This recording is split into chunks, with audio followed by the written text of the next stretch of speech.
Finalizando um evento que houve em Curitiba, acho que há 2 anos atrás, o jornalista André Trigueiro, que todo mundo sabe quem é, que começava talvez a ganhar um pouco mais de espaço no meio espírita, embora ele fosse conhecido lá no Rio de Janeiro, ele começa a sua palestra justamente falando de um caso que ele teve conhecimento, de uma brasileira que estava radicada numa cidade do Canadá e um dia, navegando pela internet, ela viu uma sala de bate-papo que intuitivamente ela acabou entrando e, na verdade, ela testemunhou a conversa entre alguém questionando outro alguém a respeito do fracasso na tentativa de suicídio que ele buscava. A moça pensou que era brincadeira, mas ela foi percebendo que o diálogo era sério e ela, a iniciativa tomou no sentido de acessar a Polícia Federal Brasileira, que por sua vez localizou a origem daquele diálogo e, através da Polícia Federal local em Porto Alegre, conseguiu descobrir o endereço e chegar no prédio onde estava saindo a conversa. E, na realidade, quando conseguiram arrombar a porta do banheiro, a pessoa já tinha consumado o suicídio. Investigações levaram à conclusão que quem estava orientando aquele rapaz nessa atitude era um bombeiro ligado ao serviço de assistência local. E, na realidade, apurou-se que esse menino já era reincidente, ele já tinha tentado suicídio e passou por um tratamento psiquiátrico durante vários meses. E quando o psiquiatra considerou que ele estava bem, a família flexibilizou e permitiu que ele fizesse uma festa comemorativa do seu aniversário lá no apartamento onde morava. E, na verdade, a família foi solicitada a se ausentar durante a festa e foi o dia justamente em que ele desistiu de viver através desse procedimento. Evidentemente, essa história do suicídio vai ganhando cada vez mais força, justamente porque o número de suicídios hoje é de tal ordem que a gente, na realidade, encontra dados como esses que vão ser mostrados aqui. Lá em 1866, em abril, conforme ontem comentava aqui, além da Revista Espírita de outubro de 1866, que é praticamente 70% do conteúdo ocupado com prognósticos a respeito do futuro obtidos através da mediunidade, nós temos um prognóstico que é esse que aí está. Falando a respeito da coletividade humana, diz a espiritualidade: em seu desvario, eles próprios cavarão a sua ruína e impelirão a destruição que engendrará uma porção de flagelos e calamidades, de sorte que, sem o querer, apressarão o advento da era da renovação. E como se a destruição não marchasse bastante depressa, ver-se-ão os suicídios multiplicando-se em proporção nunca vista até entre as crianças. Esse mesmo conteúdo que está na revista de outubro de 1866 pode ser conferido, pelo que eu aprendi ontem, no livro Obras Póstumas. Lá no final existe uma série de mensagens bastante oportunas que Kardec, na realidade, coligiu, e depois quem organizou Obras Póstumas, que surgiu 9 anos depois da morte de Kardec, acabou inserindo ali, logo após, eu acho que o diário, que o Kardec faz um diário de como é que ele entrou no Espiritismo e como é que as ideias evoluíram até o momento de sua morte. São mensagens de agosto de 1867, as que falam sobre o agora, e de abril de 1866 é essa daqui, de onde nós destacamos esse trechinho. E a gente vê que o que foi prognosticado lá parece que é verdade. Hoje, a cada 40 segundos, segundo a apreciação da Organização Mundial de Saúde, morre alguém por suicídio na Terra. 800 mil por ano. No Brasil, 11 mil pessoas tiram a própria vida, esse dado já deve estar desatualizado todos os anos, e na faixa dos 15 aos 29, sendo a segunda maior causa de mortes, embora a gente não veja isso muito facilmente publicado, nem explorado, porque existe uma crença que, na realidade, sugere que não deve se falar a respeito, porque incentiva. Se nós fizermos aí uma análise da questão social hoje, nós vamos ver que o século XXI projetou as gerações que foram chegando num abandono total em relação às coisas espirituais. Há uns 20 dias atrás, falando numa quinta-feira à tarde num centro, aqui do Ipiranga, ali o sistema funciona da seguinte forma: as pessoas vão sendo chamadas para atendimento de orientação, isso aqui, e a pessoa que está falando, aqui no caso era eu, vai respondendo a perguntas. E havia um jovem sentado, com sua roupa preta, seu cabelo comprido. Quando ficou mais vazio o recinto, ele falou assim: olha, eu discordo de tudo que o senhor está falando aí. Porque no Japão o número de suicídios é muito grande por causa da pressão, da opressão, não sei o quê. Falou mais alguma coisa. Eu falei: filho, tudo que você está falando, infelizmente, eu já tinha conhecimento. Só não usei aqui porque não era o momento. Mas, na verdade, a gente não pode esquecer que nós somos, de acordo com a visão do Espírito Emmanuel, sombra e luz. Na verdade, o que domina é a sombra, porque, na verdade, nós não estamos conectados com a luz. Nós não aprendemos a ouvir falar de Deus, por exemplo, que é o que a deusa Samu, extraordinária deusa Samu, falou numa palestra que eu tive o privilégio de assistir uns 3 anos atrás, lá em Itaquera. Ela é psicóloga, é doutora, não sei, um monte de coisa, e ela falou isso aí: olha, na realidade, quando eu era pequena, eu e meu irmão, lá na Paraíba, de onde a gente vem, a minha mãe não deixava a gente sair de casa sem fazer uma oração. Quando meu pai, que viajava muito, estava em casa, a minha mãe fazia a dela e ele levava a gente para fazer a dele. E isso foi de fundamental importância em muitos momentos da minha vida, inclusive quando eu perdi meu filho. Nesse momento ela levou a plateia toda ao silêncio com ela, lágrimas, e depois que se recompôs, ela deu a continuidade, não falou do que o filho morreu, mas mostrou da importância da oração. E nós vemos que essa geração que aí está nem sabe o que é isso, nem sabe o que é Deus. Então, por isso que nós estamos, de uma certa forma, meio que desnorteados. Há uns anos atrás, aqui na Casa do Caminho, próximo daqui, na verdade, a gente teve conhecimento de um livro que veio para a gente avaliar, para ver a viabilidade de vendê-lo na livraria, porque não era um livro espírita, mas era o livro de um frequentador. Um rapaz que disse que teve uma vida normal, com os pais se desentendendo muito ao longo do processo de formação, e quando ele chegou aos 19 anos, ele tinha um diploma técnico na mão, tinha um emprego, tinha uma namorada, tinha uma uma moto, e estava tudo redondo. Aí os pais buscaram-no para falar que estavam se separando. Isso para ele foi um negócio tão impactante que ele entrou, com o passar dos dias, num processo assim de desequilíbrio mental e emocional muito grande, que o levou amarrado, com camisa de força, sedado para um hospital, onde ele acabou ficando internado com o diagnóstico de transtorno bipolar.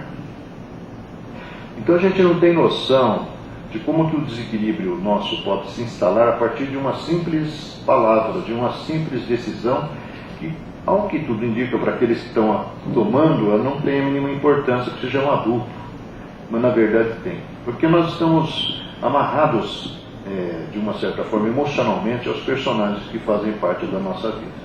E se houver uma perda, uma morte, qualquer coisa, um suicídio, nossa vida vai de volta no buraco. Nós não podemos esquecer que a população da Terra, de 50 para cá, dobrou. Nós tínhamos 2 bilhões de habitantes em 50, nós temos quase 7 bilhões e meio hoje. É gente para doente. É claro, distribuídos entre vários continentes, países, em várias cidades, mas na verdade, ao mesmo tempo, nós vamos vendo que houve um distanciamento da luz e ficamos entregues à sombra. Então hoje tudo que está se apregoando aí, questão de gênero, tudo isso daí, são fatores indutores à depressão, à tristeza, porque é aquilo que a gente falou quando fez uma palestra em cima daquele livro do rapaz. A casa, ela se sustenta em cima do alicerce. Se o alicerce não está bem feito, ela tem tendência, um vento forte, uma chuva mais pesada, até ruir e matar todo mundo que está lá dentro. Assim é a sociedade humana hoje. Então vamos avançar aí, porque alguns dizem, inclusive, que esse tema suicídio não deve ser colocado para o grande público nas casas espíritas. Então a gente pergunta: qual a utilidade do espiritismo se não nos mostrar que somos imortais?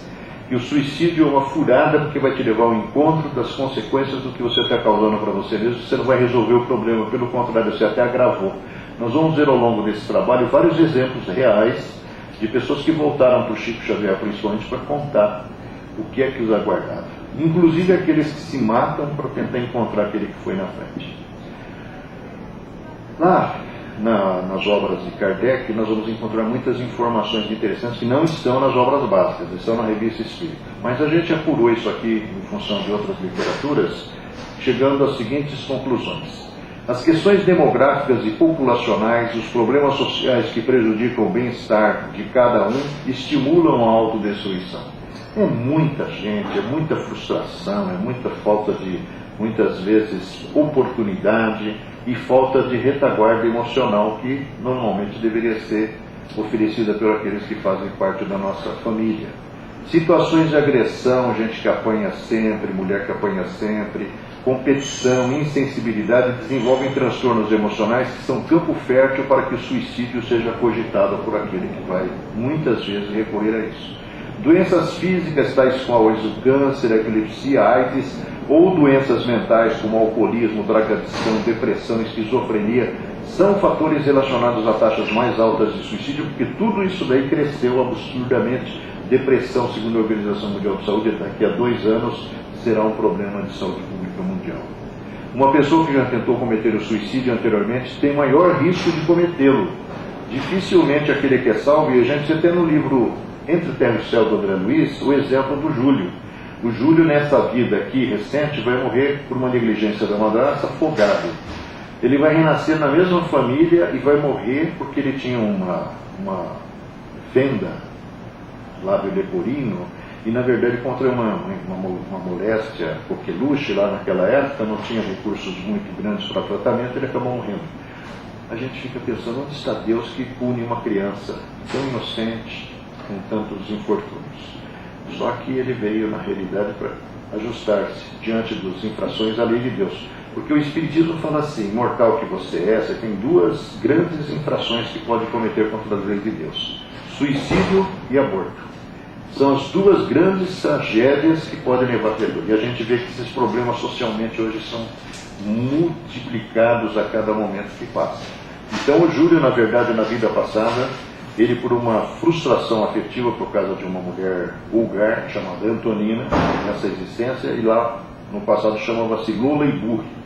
Nessa aqui ela está determinada a vencer a si mesma, dentro de um conjunto familiar que é marcado assim por grandes problemas sociais. Marido morreu, ela na verdade já tinha perdido um filho por falta de recursos para assisti-lo, tinha 2 filhinhos, e na verdade ela, nessa vida aqui, não está mais preocupada nos mesmos desvarios na área da sexualidade da vida passada. Mas o Júlio, dessa existência, foi um dos seus amantes lá de trás, na época da Guerra do Paraguai. Por causa da sua vulgaridade com outros homens, e por causa do amor que ele tinha por ela, ou pelo menos da dependência emocional que ele tinha com ela, ele tenta o suicídio bebendo veneno. Foi salvo. Lavagem estomacal, recuperaram ele. Quando recuperado, ele pega, se joga no Rio Paraguai e acaba se afogando. Então a morte acidental pela negligência no mar é para pagar a dívida do afogamento. E a morte da fenda que tinha na sua boca é para justamente reorganizar as áreas lesionadas com o corrosivo que ele havia ingerido. Lógico que o Espiritismo nos apresenta essas informações como elementos para nós refletirmos, mas tem muito sentido no que ele está falando, né? Então, o Júlio lá, da vida passada, ele fracassou na bebida na ingestão do veneno, mas foi de novo ao encontro do suicídio, que trouxe ele para essa existência frustrante, porque ele, na verdade, não passa de um adulto embutido num corpo pequeno. A criança é um adulto que está escondido num corpo miniatura, mas ele, às vezes, tem uma percepção tão grande quanto um adulto qualquer.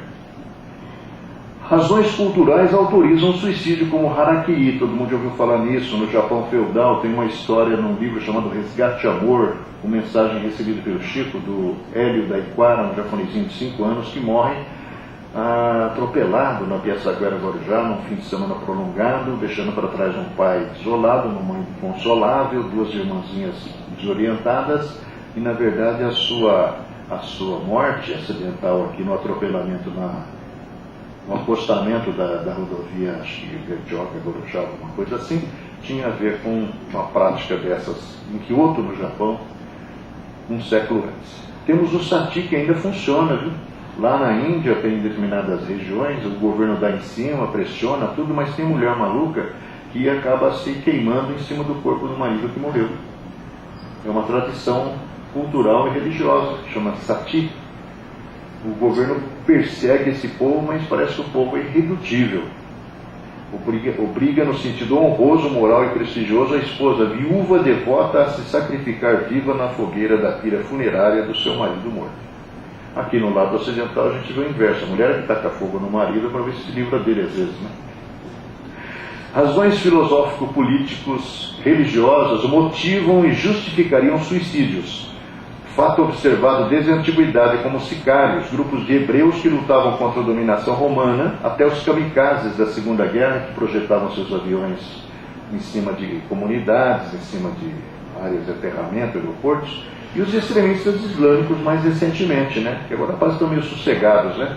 Homens e mulheres que nos últimos 20 anos têm causado com sua própria morte a de dezenas ou centenas de pessoas em várias partes do Oriente Médio, países da Europa ou Estados Unidos da América do Norte, revestindo-se de bombas e explodindo-se em praças públicas, em mercados, em igrejas, sinagogas e outras coisas mais. Por que as pessoas se matam? E aí nós começamos a entrar nos conteúdos do Kardec. O homem tem sempre medo da morte. Quando se suicida, está superexcitado, está com a mente muito desfocada, né? Que é superexcitado é o termo que ele usou na época. Tem a cabeça transtornada e realiza esse ato sem coragem nem temor, e por assim dizer, sem ter a consciência do que faz, enquanto que se pudesse escolher, não haveria tantos suicidas. O instinto do homem o leva a defender a própria vida, e durante o tempo que medeia entre o instante em que seu semelhante se aproxima para o matar, porque a gente reage, e aquele em que o ato é cometido, há sempre um movimento de repulsão instintiva da morte que o leva a repelir esse fantasma que não é apavorante senão para o espírito culpado. O homem que se suicida não experimenta esse sentimento de autodefesa, né? Porque está cercado de espíritos que o impelem. Muitas vezes é isso, o pensamento é um ímã, você vai atrair pessoas que pensam igual. Nós vamos ver vários exemplos aí na frente que isso é real, que o auxiliam em seus desejos e lhe fazem perder completamente a lembrança do que não seja ele mesmo, isto é, dos pais e daqueles que o amam, bem como de uma outra existência. Nesse momento o homem é todo egoísmo. Isso está escrito num dos números da Revista Espírita, acho que 1859. Os índices crescentes de suicídio que constituem-se numa preocupação dos nossos dias é um fenômeno recente? Kardec responde. Pode-se dizer que presente em todas as épocas. Em interessante matéria incluída na Revista Espírita, junho de 1862, Allan Kardec analisa o assunto tratado no jornal Siècle de maio daquele ano, apresentando estatísticas sobre o suicídio desde o início do século XIX, demonstrando o crescimento significativo do mesmo na França. Segundo o autor do trabalho, o número de suicídios aumenta todos os anos, verificando também, aumenta todos os anos, tem a ver também com o aumento demográfico, né? Que as populações foram crescendo. As grandes capitais, como Paris, onde 3.000 suicídios aconteceram no ano de 1862, na verdade, demonstram que realmente a confluência de mais gente, as dificuldades sociais, as dificuldades existenciais nesses ambientes são fatores predisponentes àquilo que chamava-se melancolia, hoje a gente chama de depressão, né? Muitos suicidas são, no momento da sua consumação, tomados por uma espécie de vertigem. Nós vamos ver vários exemplos agora das cartas de Chico Xavier na sequência, que é por aí mesmo. Você só acorda na hora que você já deu o tiro, que você já se jogou da janela, você já puxou, já se pendurou na corda, e sucumbem a um primeiro momento de exaltação, você é levado por impulso.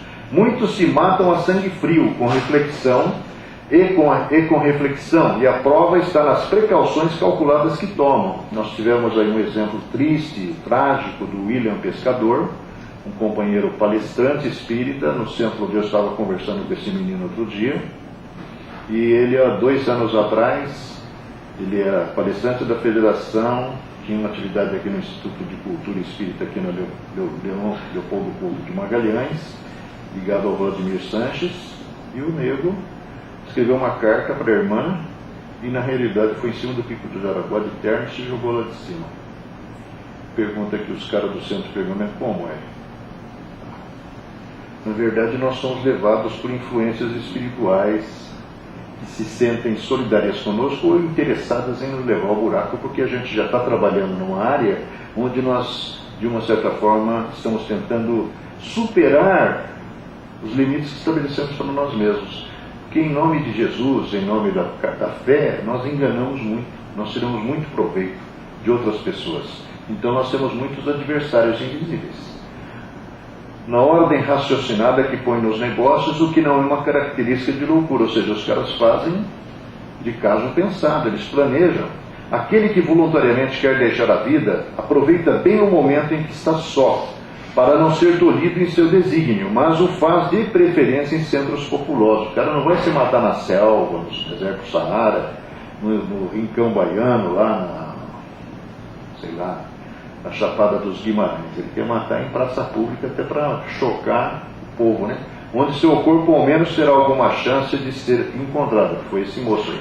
Deixou o endereço da irmã, deixou todos os dados, foi lá em cima e se jogou lá de cima, mas queria ser encontrado e queria que fosse comunicado lá ao familiar o que ele tinha feito, né? Um pulará do alto de um monumento no centro da cidade, não do alto de um penhasco. Se cair lá no mato, lá no meio das pedras, ninguém vai nem saber. Só se der uma sorte, alguém caminhar, fazer uma trilha por lá, vai encontrar. Onde não lhe restará traço algum. Outro se enforcará num parque público de Paris, e não numa floresta onde ninguém passa. Ele quer chamar a atenção. Algumas conexões interessantes que vão mostrando que isso que os caras falaram lá em 1860 e bolinha, 1862, tem verdade. Ó, essa menina aí, 18 anos, tinha tudo certinho, filha de gente aqui da região nobre da Cerqueira César, aqui em São Paulo, filha de um publicitário, tinha uma outra irmã, e na verdade ela tinha acabado de sair de um colégio de freiras, caro, aqui de São Paulo, tinha ido para o Pantanal em fevereiro daquele ano, para se familiarizar com a questão ecológica. Ela ia fazer palestras na escola, a pedido das freiras de lá, que ela era muito querida, por sinal muito bonita, mas um belo dia ela recebeu um telefonema, como ela conta aí, tudo se me refez à memória na mensagem que ela escreveria pelo Chico. Um telefonema que me deixou indisposta, de manhã cedo. E a ideia que eu nunca deveria ter alimentado, chegando aos poucos, a me repletar o cérebro de resoluções lamentáveis. Foi deixando crescer, crescer. Não sei até hoje que forças desumanas teriam possuído o meu ser. Recordo-me que chegava a sentir pesada a mão sobre a minha, para que o gatilho não falhasse na hora que ela pegou o revólver. Deu um tiro no peito e sentiu a mão largada dela pela que ela conta na mensagem. O Lincoln Boys Pata, lá de Uberaba, filho de um fazendeiro, tinha 17 anos. Ele não tinha intenção de suicidar, mas olha o que os caras fizeram ele fazer. Ó. Não julguem que tivesse usado minhas mãos no suicídio, porque foi isso que ficou caracterizado. Minhas ideias estavam embaralhadas, ou seja, confusão mental, os caras vão soprando na orelha dele um monte de coisa, vai se confundindo com os próprios pensamentos. Parecia estar numa nuvem que me transportava para lugar nenhum. Não sei como foram alteradas as minhas ideias. No quarto, li cadernos ou tentei ler alguma coisa de que não sabia o sentido, porque não consegue se concentrar. As horas estavam diferentes para mim. Um impulso que não compreendo até hoje me levou a encontrar a arma com a qual fiquei refletindo na vida e na morte, porque o pai tinha acabado de chegar da fazenda e na mala e na pasta ele tinha um revólver para eventuais surpresas na estrada. E ele sabia que o revólver estava lá. Ele foi lá, pegou o revólver.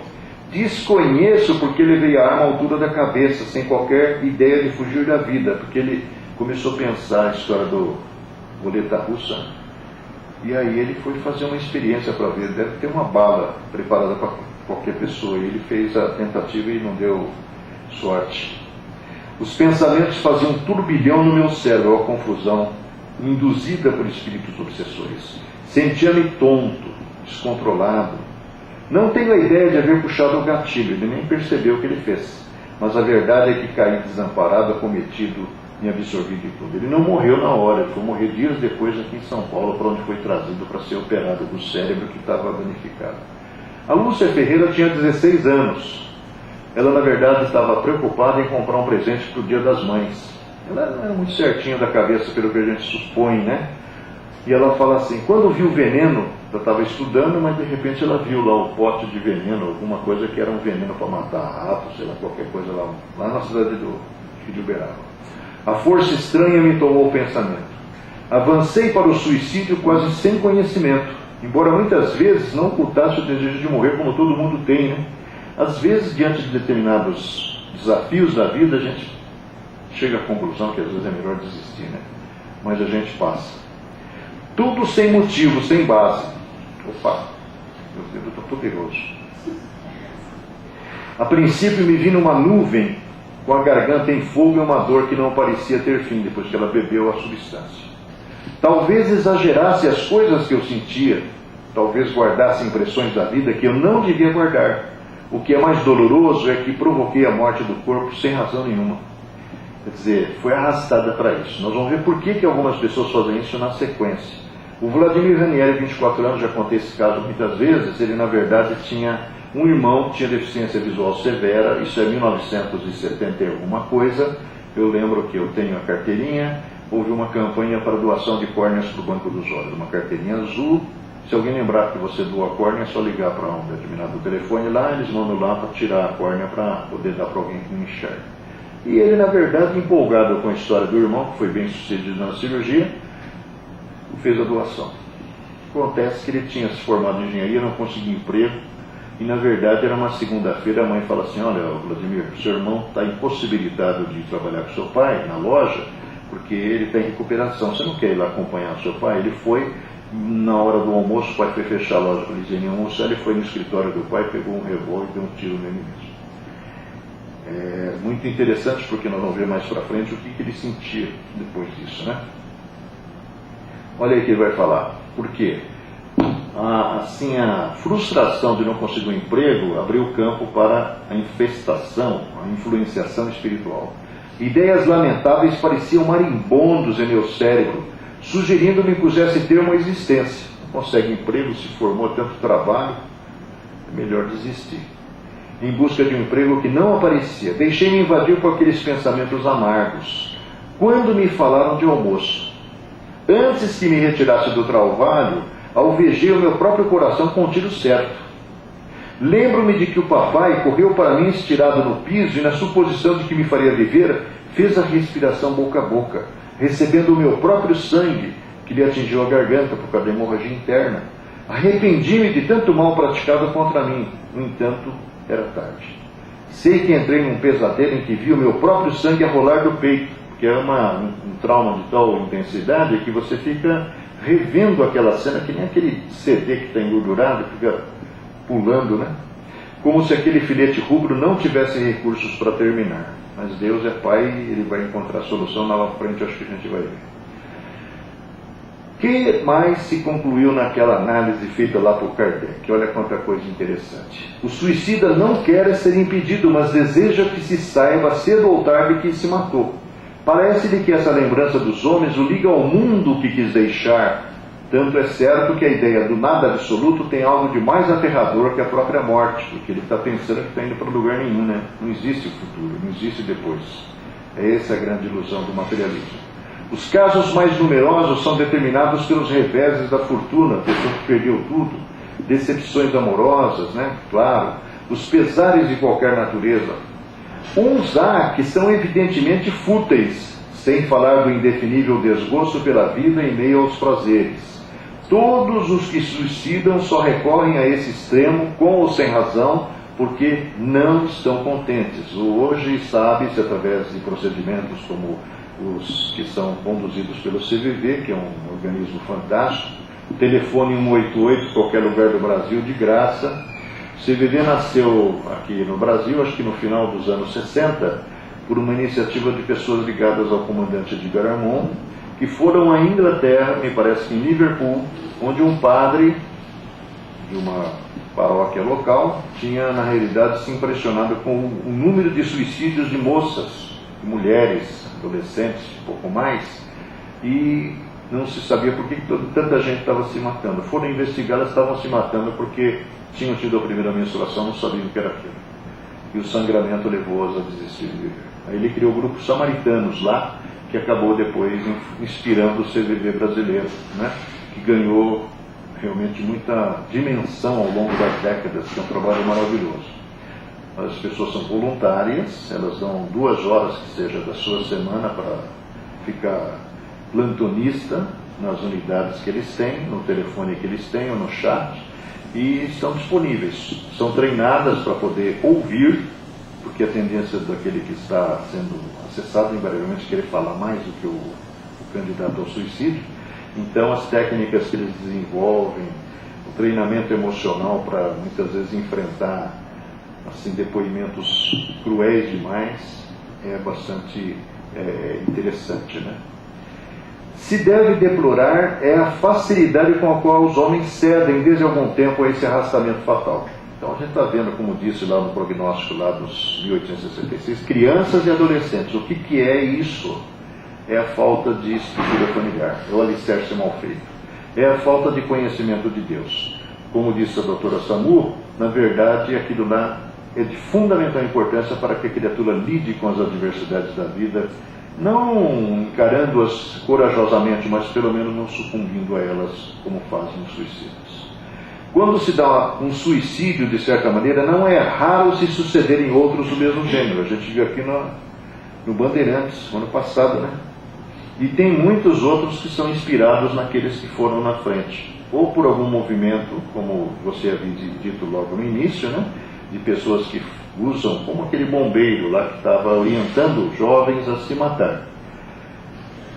Como a baleia azul e outros procedimentos que se tornaram bastante conhecidos há 2, 3 anos atrás, agora parece que esqueceram um pouco, né? Isso aqui é uma observação feita lá, olha que interessante. A publicidade dada aos suicídios produz sobre as massas o efeito da excitação, estimula, encoraja, acosta-se com a ideia e até mesmo a provoca. Por isso que se fala tão pouco. Não ouviu falar 40 segundos? Quantos suicidas você ouviu falar no seu relacionamento pessoal? Só que o crescimento é brutal. Eu estive a 400 quilômetros de São Paulo, aqui na região do centro-oeste do estado, em julho, final do mês, visitando minha mãe, e em 20 dias antes, pelo menos 3 suicídios tinham ocorrido, e uma tentativa. Um dos quais era uma menina, filha de espíritas, filha única, se enforcou. Papai, em uma chegada do centro, ela estava enforcada lá. Como? Mas, meu Deus! Bom, aí a gente lembra do Nas Fronteiras da Loucura, não, Loucura e Obsessão, acho que um desses 2 livros do Manuel Filomeno. Final do livro, Dr. Bezerra e Manuel Filomeno entram no necrotério. Tem uma moça esticada lá numa mesa gelada e um homem com um papel assim, debruçado. Aí o Dr. Bezerra vai contar a história da moça. A história da moça é a seguinte: filha única de um médium que serviu o Dr. Bezerra de Menezes, um médium aparentemente qualificado. Acontece que aquela menina, poucos anos de vida, foi diagnosticada com uma doença que decretava a morte dela em breve. O cara não aceitou e ameaçou o Dr. Bezerra, falou que na verdade ia parar com mediunidade, com tudo, porque ele trabalhava para a causa do esclarecimento das pessoas, do aconselhamento, da orientação. E tanto enxuriçou o Dr. Bezerra, e o Dr. Bezerra parece que deve ser muito bonzinho, paciente, foi lá no departamento indicado e foi pleitear uma mudança nos planos. E a resposta é não, porque isso faz parte de comprometimento dela do passado. O Dr. Bezerra, então, pacientemente voltou, explicou para o cara: olha, não dá para mudar. O cara bateu o pé, chorou, fez aquilo que a gente faz normalmente, que nós somos cheios de verdade, cheios de vontade. E aí o Dr. Bezerra foi lá de novo, conseguiu fazer com que houvesse um postergamento da prova que aquele pessoal tinha que passar, mas preveniram: olha, avisa ele que ele tem que tomar muito cuidado para que ela não venha a cometer o mesmo erro de outras vezes. Como bom espírita, criou sua filha longe da influência espírita. Porque é assim que a gente faz, não é verdade? Quando ele tiver idade suficiente, ele escolhe qual caminho a seguir. Quando ele for escolher, ele vai escolher o caminho errado, o caminho da droga, o caminho do vício. Até porque a gente tem que considerar que nossos lares não são propriamente um paraíso de grandes benesses para os nossos filhos, né? Na realidade, se a gente considerar que seja verdade aquilo que o André Luiz explica lá no capítulo 13 do Missionários, existe para espíritos de determinada condição evolutiva a condição de participar de programas de planejamento e programação reencarnatória. Instituto da Reencarnação, livro Missionários da Luz. Vamos imaginar que seja verdade, tipo Segismundo, capítulo 14. Ele matou o que vai ser o pai dele aqui, o pai dele vai ser, esqueci o nome do rapaz, Adelino. Ele matou Adelino na vida passada. E na realidade por causa da Raquel, que vai ser a mãe dele.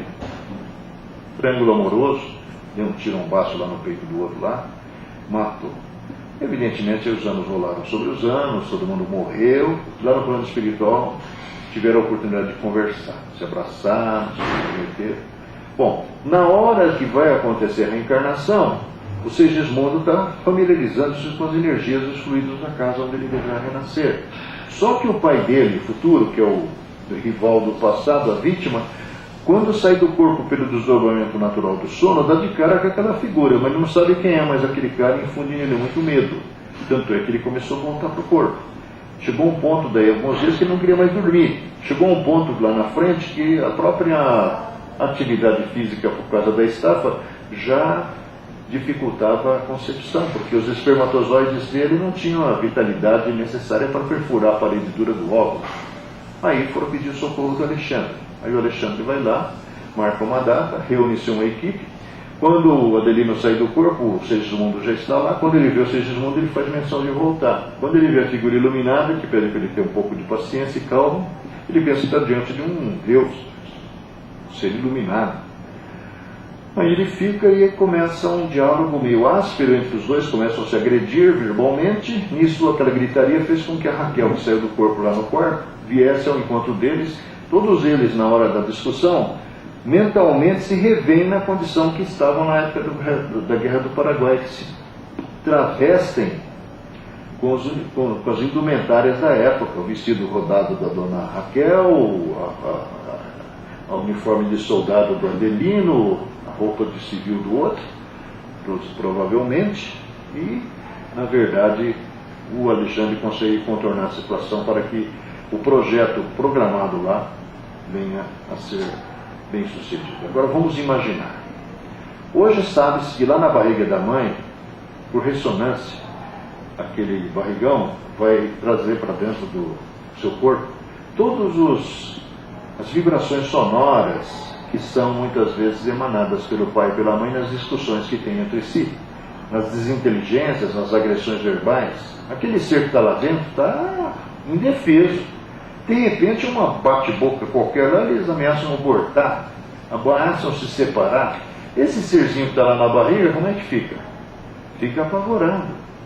Mas ele já cria, a partir daí, a animosidade que ele vai refletir, porque ele vai passar por uma infância onde todas aquelas imagens e cenas se repetirão. Quando ele tiver boca para discutir, que lá pelos 11, 12 anos, já o topete está alto, ele na verdade vai desafiar o pai, Se o pai é uma criatura severa, agressiva, violenta, ele vai ser contido. Só que ele vai derivar para outras práticas, às vezes a drogadição, às vezes o suicídio. Porque, na verdade, esse mundo é uma porcaria. Eu fiz uma palestra para os pais aí da Casa do Caminho uns anos atrás, e na última palestra era para ser uma, viraram 4.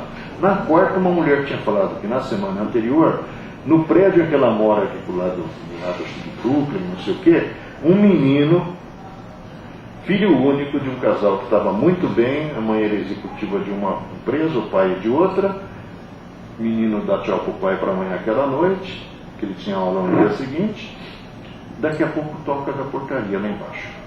A mãe vai atender, o cara pergunta, escuta, seu filho está aí? A mulher fala, sim, ele deu tchau para nós dois e foi dormir. Aí o cara insiste, mas ele está mesmo? Aí ela resolve olhar, quando vai ver a janela está aberta, o moleque não estava, o moleque tinha se jogado, 18º andar parece. Deixou um bilhete, olha, eu adoro vocês, mas esse mundo aqui não é para mim. Porque na realidade às vezes a gente está de tal forma massacrado pelo volume imenso de informações, principalmente através da mídia eletrônica, porque o WhatsApp, é Facebook, é as redes sociais, massacrando a cabeça da criança, do adolescente, com imagens, informações absolutamente perturbadoras. Não é fácil resistir.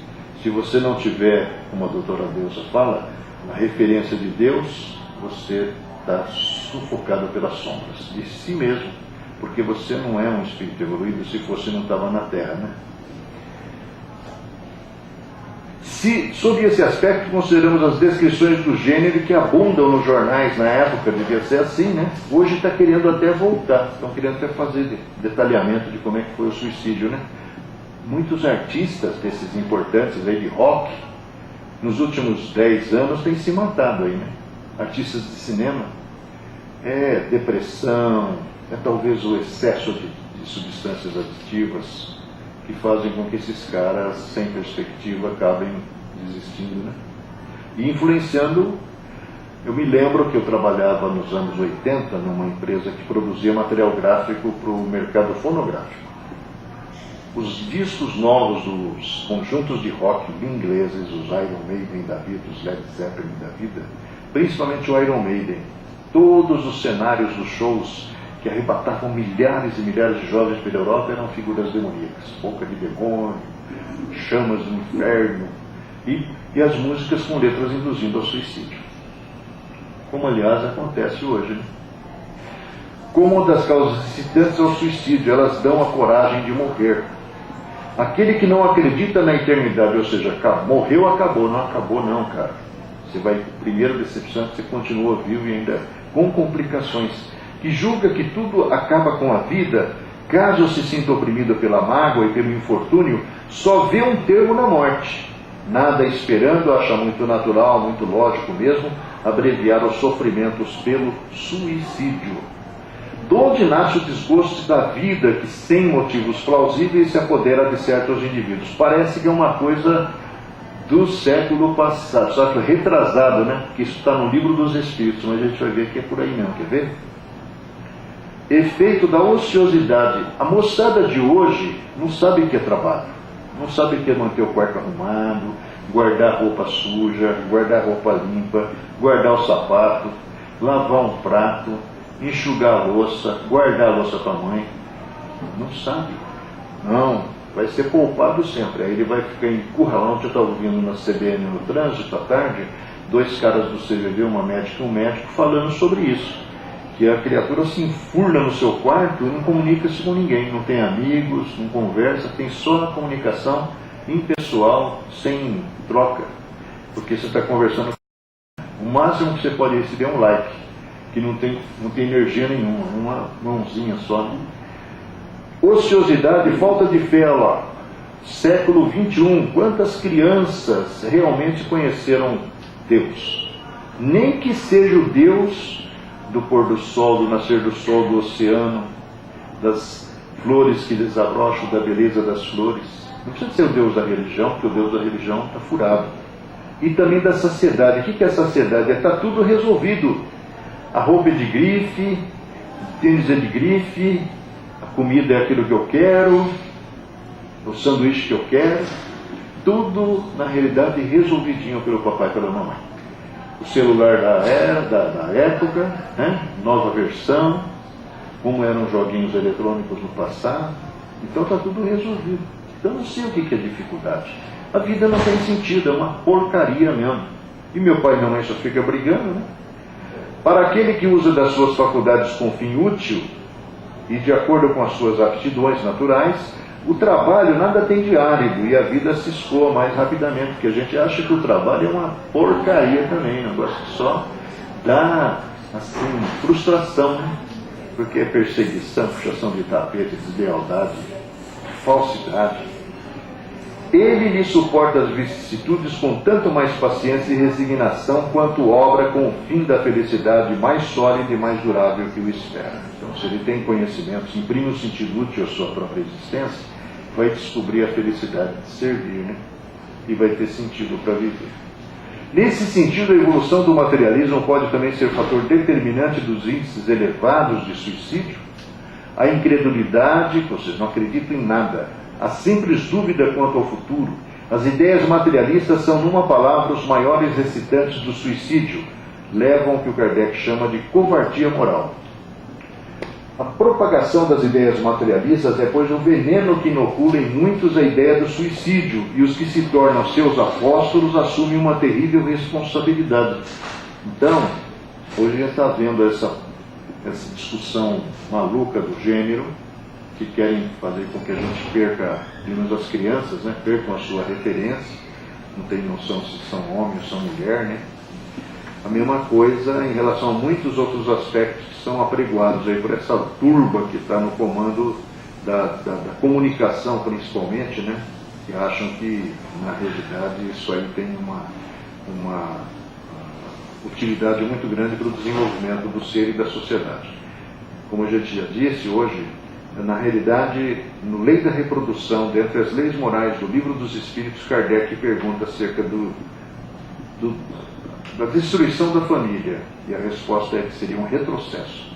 Nós voltaríamos à animalidade. E a gente vê que há um crescimento também na área da sexualidade, por os relacionamentos triafetivos, coisas do tipo, que são coisas assim que são, principalmente por alguns jornais aqui de São Paulo, que tem grande influência, porque são ditos assim como abertos demais, e são insistentemente, não só através dele, como através da mídia eletrônica, são reiteradas, a cada 2, 3 dias eles voltam ao assunto. Quer dizer, essa juventude já não tem nada na cabeça, é facilmente envolvida, influenciada e arrastada para justamente o fracasso do ponto de vista da evolução espiritual. A isso talvez objetem que nem todos os suicidas são materialistas, é verdade. Acabamos de falar do moço espírita, da menina espírita lá. Como é possível? É o envolvimento espiritual inferior que acaba, que é aquilo que o Haroldo Dutra fala naquela palestra. A gente tem que ter fortaleza interior para não sucumbir e ser arrastado, que é o que os espíritos falaram para o Kardec lá na mensagem de agosto de 1867. Considerando-se que há pessoas que se matam para mais depressa ganharem o céu. Alguns acham que vão chegar num lugar melhor, e outros para se reunirem mais cedo aqueles a quem amaram. Nós vamos ver daqui a pouquinho um exemplo interessante através da mediunidade de Chico Xavier. Então não alcançam o fim objetivado aqueles que, não podendo conformar-se com a perda de pessoas que lhes eram caras, um filho principalmente, se matam na esperança de juntar-se a eles. Kardec, muito diverso do que esperam e resultado ao que colhem. Em vez de se reunirem ao que era objeto das suas afeições, dele se afastam por longo tempo, pois não é possível que Deus recompense um ato de covardia e o insulto que lhe fazem com a duvidarem da sua providência. Pagarão esse instante de loucura com aflições maiores dos que a que pensaram abreviar, e não terão para compensá-las a satisfação que esperavam. Mas a gente vê que essa questão do suicídio tem agravantes e atenuantes. Então, na realidade, quando a pessoa comete o suicídio sob uma influência vigorosa do ponto de vista espiritual, a qual cedeu por invigilância e ignorância, ela tem atenuantes. Quando a pessoa se mata planejada e meditadamente, como foi dito lá atrás, é outra história. Então ela enfrenta consequências bastante difíceis, a começar da decomposição testemunhada, experimentada, sentida, até os efeitos que vão persegui-la em existências subsequentes, né? Algumas conexões. Aqui nós temos 2 casos, né? Um tratado pelo Kardec: mulher que suicidou na ilusão de encontrar o mais velho dos filhos, desencarnado aos 21 anos por uma doença grave. Kardec analisa o problema. A morte pelo suicídio não produziu nesse espírito a ilusão de se julgar ainda vivo, porque na verdade ele sabia que ele tinha morrido, porque ele foi na direção do suicídio intencionalmente. Porque muitos que recorrem ao suicídio, dada a similitude daquilo que eles estão vendo diante de si, eles têm a impressão que não morreram. Aqui no caso não, ela morreu para justamente chegar ao fim que ela pretendia. Ele apresenta-se consciente, esse espírito, do seu estado, é uma mulher. É que para outros o castigo consiste naquela ilusão pelos laços que os prendem ao corpo. Esta mulher quis deixar a terra para seguir o filho na outra vida. Era, pois, necessário que ela soubesse estar ali realmente, na certeza da desencarnação, no conhecimento exato da sua situação. Assim é que cada falta é punida de acordo com as circunstâncias que a determinam, e que não há punições uniformes, quer dizer, cada um vai experimentar uma consequência, para as faltas do mesmo gênero, embora tenha morrido pelo mesmo efeito, né, pelo mesmo procedimento. Aqui um caso real do nosso tempo. Essa menina aí, 24 anos, era odontóloga, fazia um curso de especialização na USP, morava em Santos, tinha um outro irmão, filha de um médico legista na cidade de Santos, e a mãe, acho que era uma professora universitária, católica. Bom, acontece que, por vários fatores que foram apurados depois da morte dela, aqui na ponte da cidade de Jardim, Ela vinha na quarta, fazia as suas aulas, na sexta tarde pegava o carro e voltava para a Baixada. Numa sexta, ao entrar na Marginal dos Pinheiros, um caminhão abarrou o carro dela, bateu numa pilastra, foi. Bom, se dizer que a mãe entrou em parafuso, né? A mãe sofre demais, era a filha mais velha, e evidentemente a mãe não se conformou e foi indo, se mata. Que é um fato também bastante comum, né? Mães que perdem filhos ou pais que perdem filhos, muitas vezes desistem de viver porque não tem muito sentido, né? Ou direta ou indiretamente, né? A gente conhece um caso aqui, até já citei, de um familiar que na verdade perdeu um filho, perdeu outro filho, aí foi ao encontro da morte e um mês depois ainda não sabia que tinha morrido. Quando fui defrontada pela retaguarda, ela está escrevendo para os pais, porque o que aconteceu foi o seguinte: o pai e o irmão, o pai era legista, e na realidade o pai e o irmão, diante das perdas tão difíceis para ele, resolveram que iam também partir para o outro lado da vida forçadamente, rumo à porta da saída. Aí, essa menina, por alguma razão eles foram parar no Chico. Esse alguma razão não é alguma razão, porque o Chico dizia que muitas vezes o próprio Espírito levava os pais lá para evitar um mal maior. E no caso da Valéria foi assim, ela fez a cabeça, através da intuição, da inspiração do pai e do irmão para irem lá. E eles testemunharam o recebimento da mensagem. E entre outras coisas ela vai dizer assim: quando fui defrontada pela retaguarda que me nutria saudades, fiquei estarrecida, porquanto a mãezinha Lete caíra em desespero. Lutei, mas lutei muito para arredar das ideias da mãezinha o propósito do suicídio, mas não consegui. Aquela alma forte e sensível fora ferida nas próprias entranhas, e por muito nos dedicássemos a ela no sentido de alterar-lhe as disposições, incapaz de arrebatá-la ao terrível intento, via arrasar o próprio corpo, imaginando que isso lhe abriria as portas da visão para o encontro comigo. Ela deu um tiro nela mesma na cabeça. Médicos e magnetizadores lá do plano espiritual vieram em nosso auxílio, mas a mãezinha demorou-se para retornar a si mesma, porque aí ela tinha um atenuante, porque ela perdeu o filho e na verdade ela não queria se matar, ela se matou porque não suportou o fato de ter perdido, porque embora católica, ela tinha dúvidas em relação à sobrevivência da filha, né? Agora já me reconhece, depois de muito tempo lá no plano espiritual, mas trouxe muito desequilíbrio no corpo espiritual que lhe tomará tempo para desaparecer, porque nós causamos um trauma de tal intensidade em nós mesmos que muitas vezes nas existências subsequentes nós vamos trazer no nosso corpo remanescentes daquilo que nós causamos, na deficiência mental, na cegueira, na surdez, às vezes na paralisia, né? Pai querido, a mãezinha tem sofrido muito nos remanescentes do suicídio a que se entregou. As revelações do Espiritismo constituem-se num preventivo ao suicídio que, conforme outras religiões, impõe penas eternas aos praticantes, porque a igreja, por exemplo, nem a missa de sétimo dia, nem missa permitia que o suicida merecesse receber, né? Nem pagando. E o Espiritismo diz assim: mostra os próprios suicidas vindo explicar a sua posição infeliz, mas com uma diferença: as penas variam de acordo com as circunstâncias agravantes ou atenuantes. Não vai ficar queimando eternamente no fogo do inferno, né? Na verdade, o inferno é dentro de si mesmo, né? O que é mais conforme à justiça de Deus, que em vez de serem uniformes, são a consequência muito natural da causa que provocou a falta, o que não pode se deixar de aí ver uma soberana justiça distribuída com equidade entre todos, né? Entre os suicidas, uns há cujo sofrimento, não obstante temporário, nem por isso é menos terrível e capaz de fazer refletir a quem quer que se sinta tentado a partir daqui, antes da ordem de Deus. Porque nós sabemos pelo Espiritismo que temos um corpo programado para viver um número X de anos. Se nós abreviamos isso, evidentemente nós estamos infringindo uma lei, desprezando um recurso que nos foi oferecido. E temos o suicídio inconsciente, nós vamos falar dele daqui a pouco. O espírita tem, assim, como contrapeso ao pensamento do suicídio, vários motivos. Primeiro, a certeza de que a vida continua, né? Na qual sabe que será tanto mais feliz quanto mais infeliz e resignado tiver sido na terra. É uma relação muito interessante.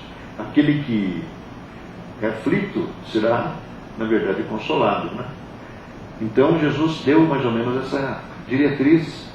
O que aqui aparentemente é uma tragédia total, do outro lado, se suportado com resignação, coragem aqui, será compensação lá. Porque o que nós sofremos aqui é o efeito do que trouxemos do passado, né? A certeza de que, abreviando a vida, chega a um resultado inteiramente oposto ao que esperava. Eu pensei que ia acabar tudo e não acabou. Eu pensei que ia encontrar meu filho e não encontrei. Que se liberta de um mal para cair no outro pior, mais longo e mais terrível, porque às vezes você vai ficar durante muito tempo sofrendo os efeitos. Aquele cara não falou que ficava vazando sangue do peito dele, que ele destruiu com um tiro? É a mesma coisa. Que não poderá rever no outro mundo os objetos das suas afeições. Aquele meu tio lá até hoje não encontrou os filhos. Alguns deles, um deles pelo menos sabe que acompanha sem que ele o veja. Porque essa questão vibratória, os diferentes estados da alma e erraticidade, a nossa cabeça ainda não consegue entender direito. Mas aqui mesmo nós temos outras realidades ocorrendo, se desenvolvendo. Não poderá rever no outro mundo os objetos das afeições aos quais queriam ir, que é o caso da mulher e a mãe da dentista.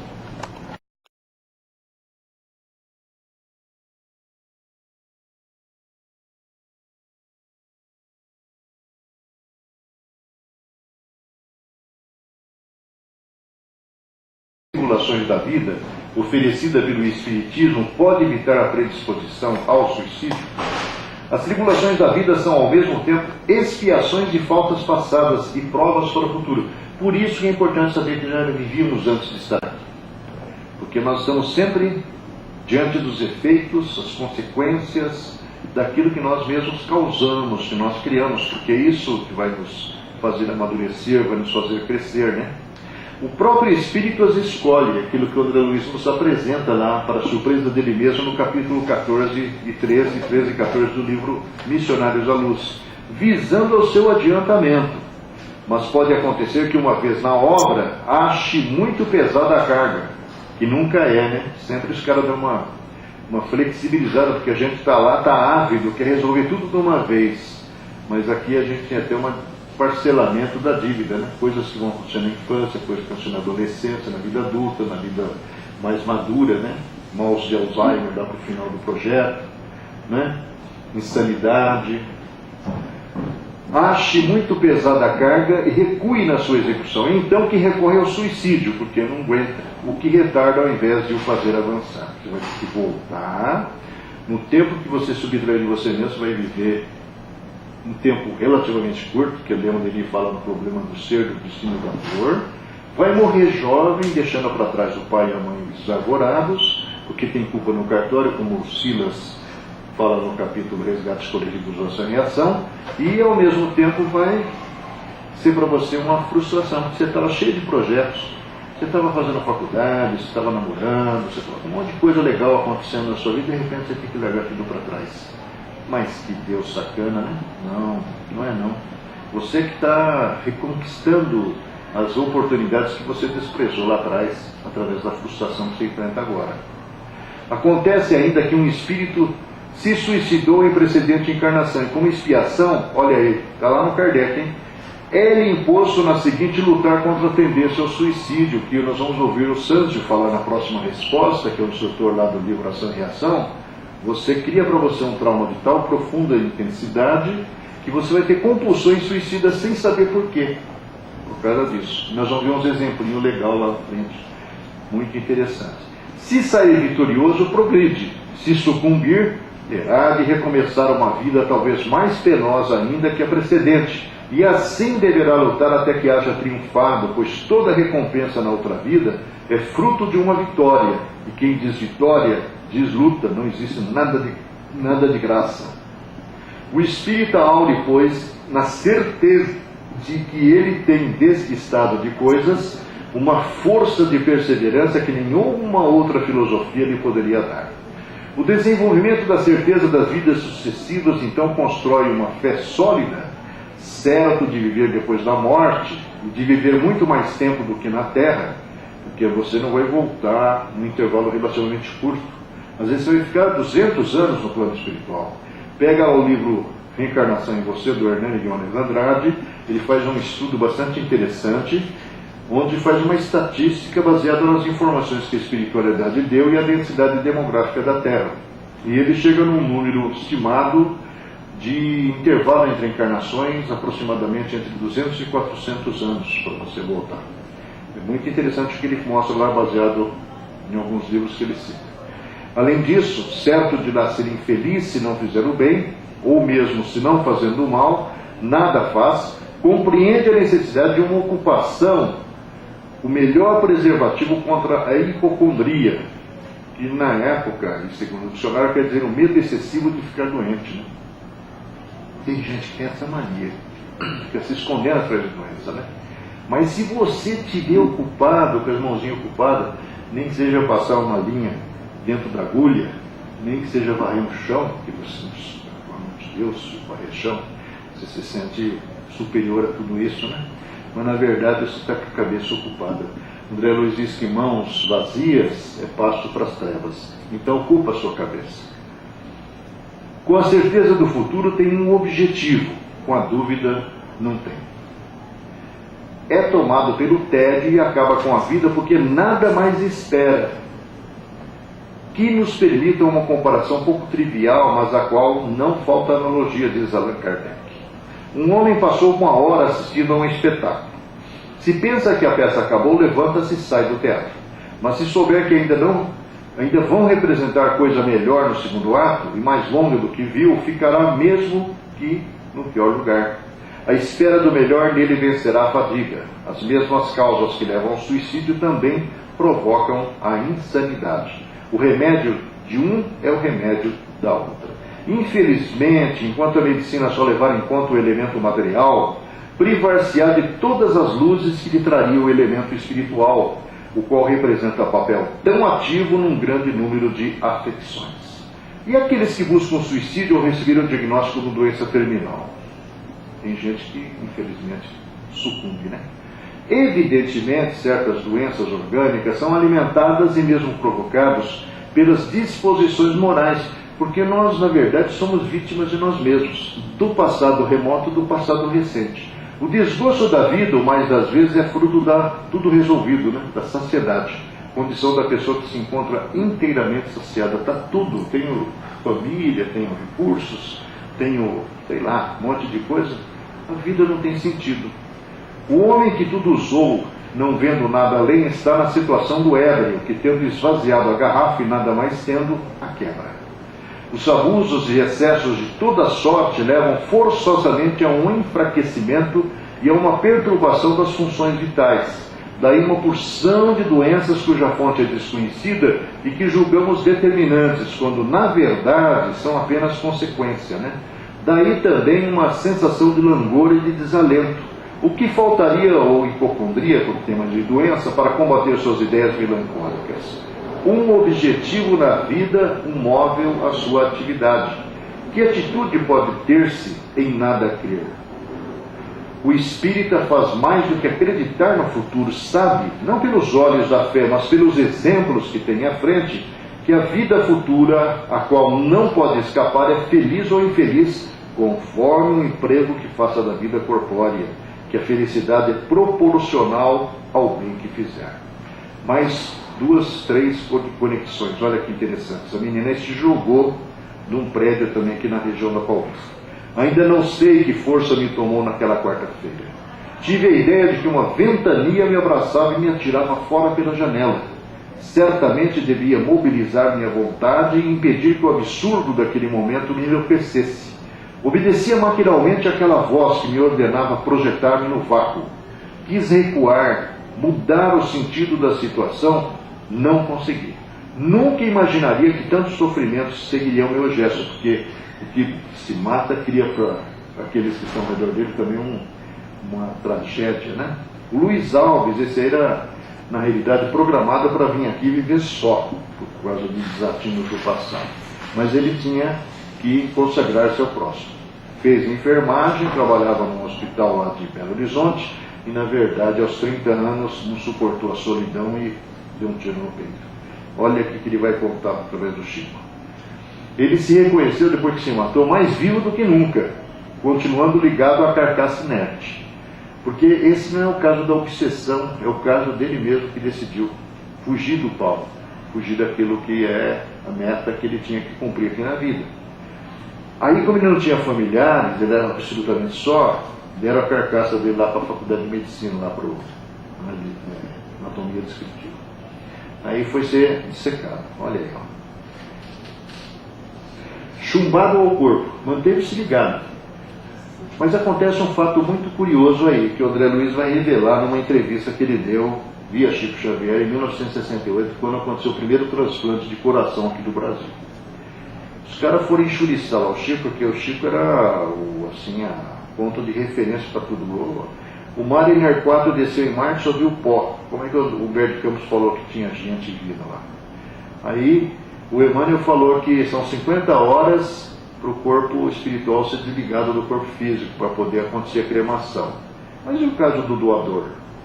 Aí o André Luiz vai falar um negócio maluco. Ele vai falar assim, olha, mal o médico decretou que o cara está morto, o que vai acontecer é que vai iniciar-se um processo de decomposição aceleradíssimo. E esse processo de decomposição vai liberar um gás chamado dióxido de carbono, que é uma espécie de anestésico que vai atuar sobre o sistema nervoso central e o cara não sente nada. Pode tirar pedaço, pode queimar, pode fazer o que quiser. Está lá ligado ao corpo, mas não consegue sentir. Está no livro Entrevistas, para quem quiser confirmar. 1968 foi quando o Chico respondeu essa informação, repassando o que o André Luiz estava dizendo. Então, chumbado ao corpo passou a servir em demonstrações anatômicas, completamente anestesiado, que é o que o André Luiz explicaria agora em 68, né? Ignorando dores físicas, não obstante cortado de mil modos, foi sendo retalhado paulatinamente, tirando um pedaço, né? Chorava, gritava, reclamava sem ser ouvido. Ele não está sentindo, mas está desesperado vendo aquilo acontecer. Com o tempo, desgastou-se o vestimento da carne nas atividades de cobaia, virou só esqueleto. Que os caras falavam que era um esqueleto, parecia que tinha vida, e tinha mesmo, porque o espírito estava lá. Transformando-se no esqueleto admirado por todos. Olha aí, 26 anos se passaram até que se libertasse e iniciasse o processo de recuperação. E ele conta na mensagem um fato bastante curioso, que ao longo do dia, depois ele se acostumou, era legal, as conversas, brincadeiras dos estudantes e tal. Só que quando as luzes se apagavam à noite, ele só via espírito passando e tirando um barato com ele lá, que estava preso na jaula do esqueleto. O Milton ingênuo, olha aí, isso aí é interessante. O cérebro era um turbilhão de sombras, como se essas sombras estivessem esbraseadas por chamas de ideias contraditórias que me turvavam o discernimento. A gente vai vendo todos esses depoimentos, são só alguns, que o processo obsessivo estava instalado. Por que o processo obsessivo se instala? Porque nós não temos imunidade mental através de cultivo de qualquer atividade espiritual. A prática do bem é um antídoto. O cultivo de pensamentos elevados é outro antídoto. Ninguém faz isso. Nós prestamos mais atenção no atentado do Bolsonaro do que propriamente numa mensagem do Evangelho. Nós temos mais tempo para o WhatsApp do que para um Evangelho no lar, para uma prece. Nós somos mais ávidos de curiosidade ali pelas fofocas do WhatsApp, as piadinhas infames, do que para fecharmos os olhos um pouquinho, fazermos uma meditação, fazermos uma prece, não é verdade? Então, estamos entregues à própria sorte. Somos iguais a qualquer outro. Muitas vezes, nos dias que antecederam o meu gesto impensado, imaginara que a vida não era um campo adequado para mim, quer dizer, sabendo que está crescendo dentro dele a ideia da autodestruição. Super excitado, recordo que em luta com as forças que me oprimiam, ainda me restava um recanto de compreensão na cabeça e escrevi qualquer coisa para retirar dos meus qualquer noção de culpa. E de mão suplementada por mãos invisíveis, disparei o gatilho. Tudo num instante baqueou diante de mim, sem entender que eu mesmo é quem me baqueava. Quis gritar por seu carinho, ele está falando para a mãe. No entanto, o sangue me invadia todos os agentes de comunicação, à maneira das águas repentinamente desatadas numa represa longamente fortalecida. Alguns minutos estive eu mesmo a sós comigo, vendo e ouvindo o que se passava. Não sei bem se foi a IP, que é a irmã, que se aproximou primeiramente de mim, mas ouvi as palavras da mamãe lá, né? Mamãe, quando as suas mãos estenderam-se para as minhas, nunca me senti tão fraco e tão longe dos seus exemplos de fortaleza e entendimento da vida como naqueles minutos inesquecíveis em que me reconhecia realmente iludido e covarde, que foi uma palavra que a mãe dele usou, não? Perdoe, mamãe, se me lembro dessa palavra covarde, que a mãe falou, covarde, né? Realmente me reconhecia covarde, sem desculpa nem justificação. Uma ânsia temível de voltar, que é um outro sentimento que o suicídio experimenta, se apoderou de mim, só que muitas vezes já não dá mais. Né? Eu lembro que eu tinha lá pelos meus 17 anos, morava no interior, 2 quadras abaixo de um hospital espírita, na esquina do hospital, em frente tinha um rapaz chamado Eliezer, filho de evangélicos. E eu me lembro que eu morava 2 quadras para baixo. E uma tarde a gente ouvia os gritos de socorro, desespero do moço que tinha bebido o guaraná com formicida. Na frente do hospital foram feitas a tal da lavagem estomacal, mas não dava mais, a quantidade de corrosivo foi de tal forma. Então é o arrependimento, ânsia de voltar. Esse povo suicida tem que saber, o candidato pelo menos, né? Não adianta você querer fugir, que você não vai. O Espiritismo fala que o suicida tende a repetir encarnações posteriores do gesto, né? Como entender essa reincidência? Aí vem a explicação do Sanzio. Na obra Ação e Reação, André Luiz nos repassa a revelação de um benfeitor de nome Sanzio, que explica: figuremos um homem acovardado diante da luta, perpetrando o suicídio aos 40 anos de idade no corpo físico. Esse homem penetra no mundo espiritual, sofrendo as consequências imediatas do gesto infeliz, gastando tempo mais ou menos longo segundo os atenuantes e agravantes da sua deserção, para recompor as células do veículo perispirítico, e logo que oportuno, quando torna a merecer o prêmio de um corpo carnal na esfera humana, dentre as provas que nós vimos lá atrás, Kardec já falando isso, né? Que repetirá, naturalmente se inclui a extrema tentação ao suicídio, na mesma idade em que abandonou a posição do trabalho que lhe cabia, porque as imagens destrutivas que arquivou em sua mente se desdobrarão diante dele através do fenômeno a que podemos chamar circunstâncias reflexas, dando aso a recônditos desequilíbrios emocionais que o colocarão, logicamente, em contato com as forças desequilibradas que se lhe ajustam ao temporário modo de ser.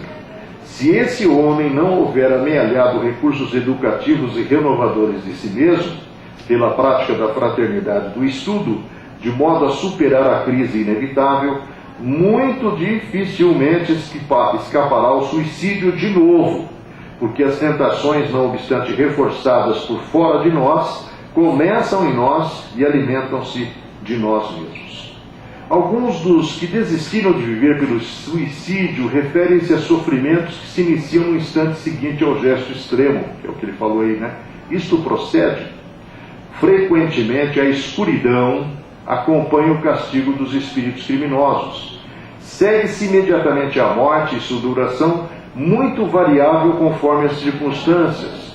Pode ir de alguns meses a alguns séculos.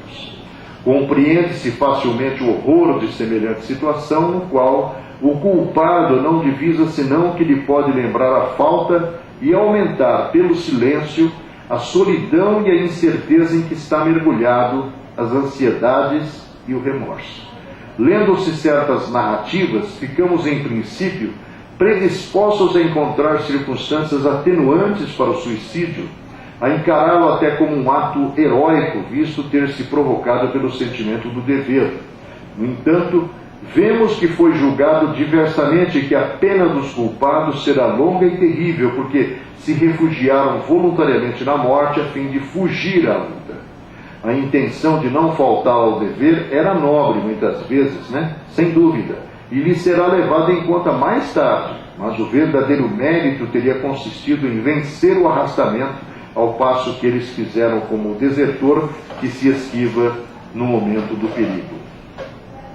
Todos os espíritos culpados serão os árbitros do seu próprio destino, porque chega um momento que você vai ter que interferir no processo que você terá que enfrentar. O suicida, com o seu gesto, está decretando uma sentença contra si mesmo, então, pelo que vimos até agora. Será o sofrimento igual para todos? A natureza das penas nada tem de irracional e a sua duração, em vez de ser irremessível, está subordinada ao arrependimento, à expiação e à reparação.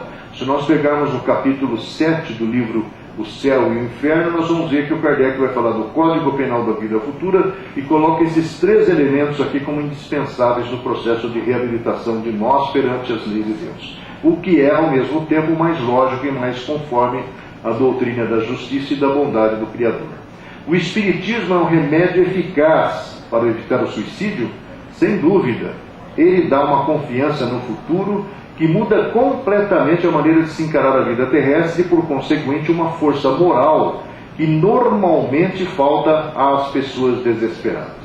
Supondo que se tenha fé no futuro e que o objetivo ao se matar fosse o de se reunir mais depressa aos que os antecederam na morte, teriam sabido por inúmeros exemplos análogos que chegariam a resultados diametralmente opostos e se achariam separados por muito mais tempo do que se estivessem na terra, pois Deus não permitiria recompensa à infração de suas leis. Assim, certos de não poderem realizar seus desejos, mas ao contrário de se acharem numa posição 100 vezes pior, seu próprio interesse os levaria a ter mais paciência.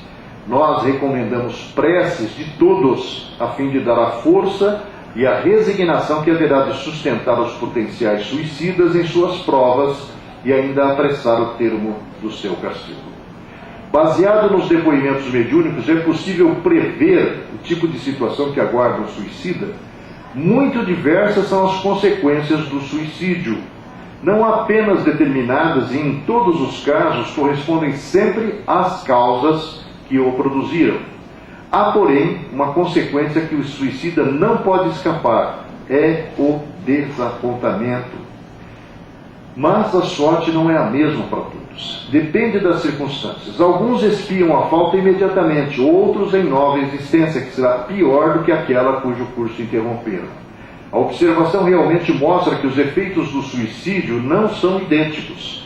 Alguns há, porém, comuns a todos os casos de morte violenta e que são a consequência da interrupção brusca da vida. Há, primeiro, a persistência mais prolongada e tenaz do laço que une o espírito ao corpo, por estar quase sempre esse laço na plenitude da sua força no momento em que é partido, ao passo que, no caso da morte natural, ele se enfraquece gradualmente, muitas vezes se desfaz antes que a vida se haja extinguido completamente. As consequências desse estado de coisas são o prolongamento da perturbação espiritual, seguindo-se a ilusão em que, durante mais ou menos tempo, o espírito se conserva de que ainda pertence ao número dos vivos. A afinidade que permanece entre o espírito e o corpo produz em alguns suicidas uma espécie de repercussão do estado do corpo no espírito, que assim, a seu malgrado, sente os efeitos da decomposição, de onde lhe resulta uma sensação cheia de angústias e horror, estado que também pode durar por muito tempo que deveria durar a vida que sofreu interrupção. Já pensou? Mais duas conexões. Homem suicida por enforcamento em seu quarto de dormir, ante a incapacidade de recompor suas finanças abaladas por falsas especulações ante a idade avançada. Não era materialista nem ateu, mas um tanto superficial, ligando pouca importância à vida após a morte. A maior parte das pessoas faz, né? No curso do seu depoimento, observa Kardec: este caso particular de suicídio, posto que realizado em circunstâncias vulgares, apresenta uma feição especial. Ele mostra-nos um espírito que sucumbiu muitas vezes à provação, ou seja, vai se repetindo. E a gente pega nas experiências, por exemplo, do livro Vidas Sucessivas do Dr. Alberto Rochard, vários casos, são 19, onde o suicídio acabou acontecendo ao longo das trajetórias evolutivas de cada um dos que ali são pesquisados, e a gente vê que há uma recorrência mesmo, uma reincidência, que se renova a cada nova existência e que renovará até que ele tenha forças para resistir. Assim se confirma o fato de não haver proveito no sofrimento sempre que deixamos de atingir o fim da encarnação, sendo preciso recomeçá-lo até que saiamos vitoriosos da campanha. E aqui um caso que ilustra bem isso. Está lá no livro Chico de Francisco, onde o autor da obra conta esse caso aí. Era um menino nascido surdo, mudo, cego e sem os 2 braços, manifestada uma doença nas pernas, recomendando, segundo os médicos, a amputação das 2 pernas para salvar a vida do garoto. Orientação do Emmanuel. Nosso irmão suicidou nas últimas 10 encarnações e pediu antes de nascer que lhe fossem retiradas todas as possibilidades de se matar novamente. Aí, surdo, cego, mudo e sem os 2 braços. Aproximando-se dos 5 anos, procura um rio, um precipício para se atirar. Os médicos estão com a razão. As 2 pernas serão amputadas em seu próprio benefício. Coisa de louco, hein? Para que fique mais tempo na terra, a fim de que diminua a ideia do suicídio. A dificuldade relatada quanto ao despreendimento do corpo físico, avaliado pelo suicídio ocorre sempre, que é aquilo que nós vimos na pergunta anterior, não é geral esse efeito. Mas, em caso algum, o suicida fica isento das consequências da sua falta de coragem e, cedo ou tarde, expia de um modo ou de outro a culpa em que incorreu. Assim é que certos espíritos que foram muito desgraçados na terra disseram ter se suicidado na existência precedente e submetido voluntariamente a novas provas para tentarem suportá-las com mais resignação. Em alguns verifica-se uma espécie de ligação à matéria, de que inutilmente procuram desembaraçar-se, a fim de voarem para mundos melhores, cujo acesso, porém, se lhes conserva interdito. A maior parte deles sofre o pesar de haver feito uma coisa inútil, pois que só decepções encontram. A religião, a moral, todas as filosofias condenam o suicídio como contrários à lei da natureza. Todas nos dizem, em princípio, que ninguém tem o direito de abreviar voluntariamente a vida. Entretanto, por que não se tem esse direito? Por que não é livre o homem de pôr termo aos seus sofrimentos? Ao Espiritismo, diz Kardec, estava reservado demonstrar, pelo exemplo dos que sucumbiram, que o suicídio não é uma falta somente por constituir uma infração à lei moral, consideração de pouco peso para certos indivíduos, mas também um ato estúpido, pois que nada ganha quem o pratica. Antes, o contrário é o que se dá, como nos ensinam, não a teoria, porém os fatos que ele nos põe sob as vistas. Milhares de depoimentos de espíritos suicidas revelam que o sofrimento de que pretendiam fugir se agravou, não só pela constatação de que não morreram, como se vê diante dos efeitos das suas derradeiras e drásticas ações. Como isso é possível? Isso é muito interessante. Alma, perispírito e corpo unidos constituem o homem.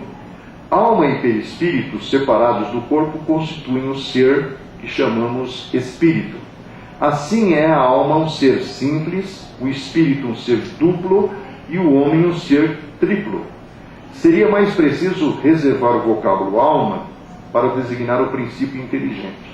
Espírito para o semimaterial, constituído desse princípio e do corpo fluídico.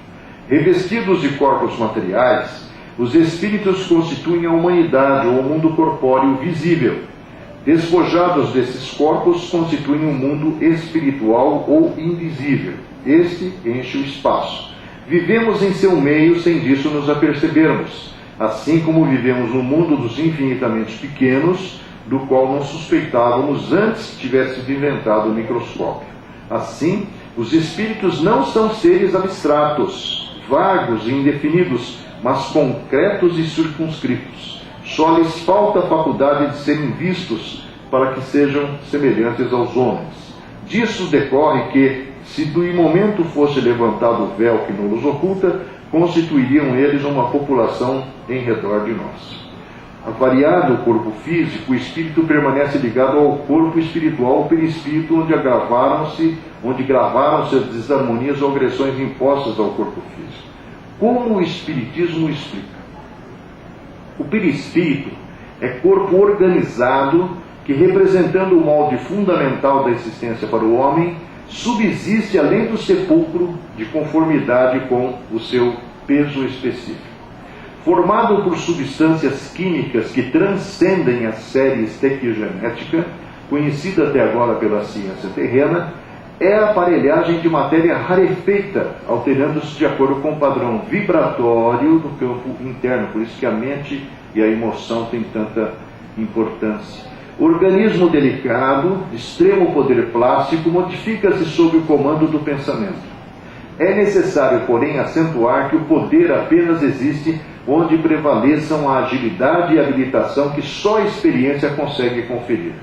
Nas mentes primitivas, ignorantes e ociosas, semelhante vestidura se caracteriza por feição pastosa.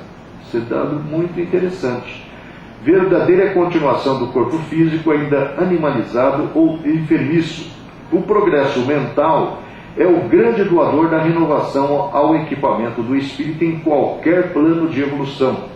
Note-se, contudo, que não nos reportamos aqui ao aperfeiçoamento interior. O crescimento intelectual, com intensa capacidade de ação, pode pertencer a inteligências perversas também, não é? Daí a razão de encontrarmos em grande número compactas falanges de entidades libertas dos laços fisiológicos, operando nos círculos de perturbação e crueldade com admiráveis recursos de modificação nos aspectos em que se exprimem. Os anjos caídos não passam de grandes gênios intelectualizados com estreita capacidade de sentir. O perispírito, quanto à forma somática, obedece a leis de gravidade no plano a que se afina.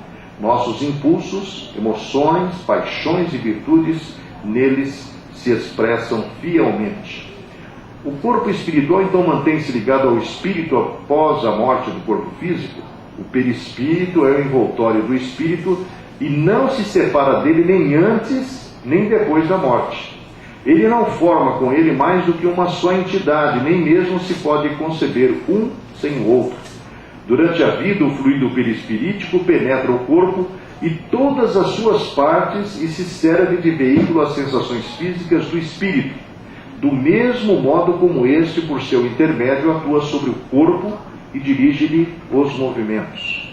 A extinção da vida orgânica acarreta a separação da alma em consequência do rompimento do laço fluídico que a une ao corpo. Mas essa separação nunca é brusca.